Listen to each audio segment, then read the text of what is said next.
کل نفس ذائقۃ الموت وَنَبْلُوكُمْ بِالشَّرِّ وَالْخَيْرِ فِتْنَةً وَإِلَيْنَا تُرْجَعُونَ۔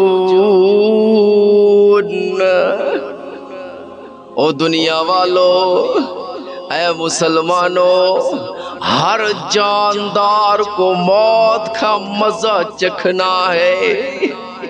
موت سے کوئی نہیں بھاگ سکتا، تم جدھر مرضی چلے جاؤ، موت نے تمہیں نہیں چھوڑنا۔ موت کا مزہ ہر حال میں چکھنا ہے۔ ہم سے پہلے کتنے آئے، کتنے چلے گئے، کتنے آئے، کتنے چلے گئے، کتنوں نے حکومت کی، کتنوں نے چھوڑ دی۔ کوئی علاقے کے لیے حکومت کرتا، کوئی ملک کے لیے، کوئی ساری دنیا والوں کے لیے، لیکن سب چلے گئے، فنا ہو گئے، قبروں کے مہمان بن گئے۔ اس لیے کل نفس ذائقۃ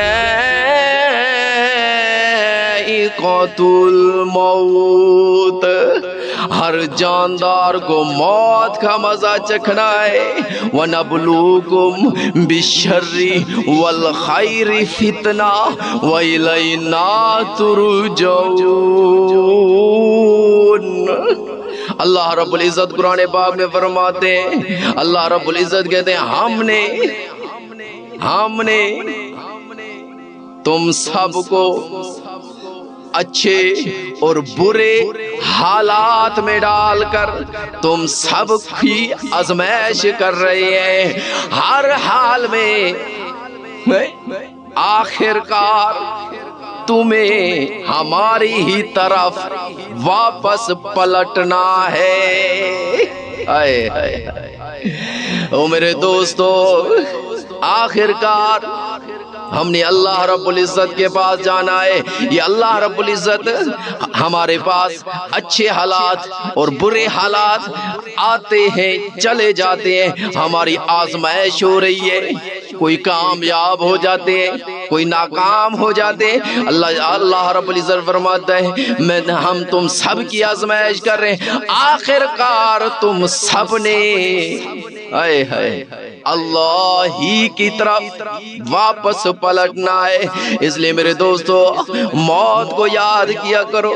جب موت کو یاد کرو گے تو گناہوں سے بچ جاؤ گے۔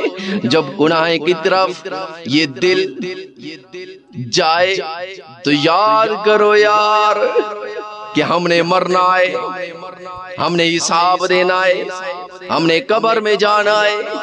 قبر میں منکر نکیر آئیں گے، سوال کریں گے، اگر میں اس گناہ میں مبتلا ہو گیا تو کیا پتا اسی گناہ کے اندر ہی مجھے موت آ جائے، پھر میرا کیا ہوگا۔ اس لیے میرے دوستو، کل نفس ذائقۃ الموت۔ گناہ کرنے سے پہلے اتنا خیال کرو کہ ہر جاندار نے موت کا مزہ چکھنا ہے۔